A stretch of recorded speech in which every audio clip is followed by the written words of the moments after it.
สบายดีลูกค้าทุกท่านลูกค้าเคยเป็นบอซื้อฟักบัวและลืมเปิดน้ำอาบน้ำแห้งสบายเลย โอ้มันจะแวนน้ำงาลูกค้าเคยเป็นบอเมื่อแฟนใส่ไปซื้อแวนของนำพ่อขอยไปหอนหาดเลยซื้อแวนแต่งหนาใหญ่ๆมาเลยกันขอยเลยงุ่ง ลูกค้าเคยเป็นคือกันบ่เมื่อเขาห้องน้ำแล้วกดสะโขกบ่ลงโอยจนงงสร้างยกออกไปแล้วว่านี่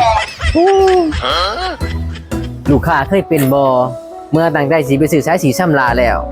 พ่อไปหอนหาดยืนงุ่งอยู่หน้าหาดเป็นชั่วโมงบูไว้ซื้อยังขอยจนงุ่งนายตัวเองดิสติบอกแล้วจะเติมร้ายลูกค้าเคยเป็นบอเมื่อตั้งใจสิไปอาบน้ำไม่อ่างอาบน้ำลืมเปิดน้ำไว้จนเต็มห้องน้ำลูกค้าท่านไหนเคยมีประสบการณ์เป็นแบบนี้แน่ก็สามารถฝากขอความแต่กล่องคอมเมนต์คลิปนี้เลยเจ้า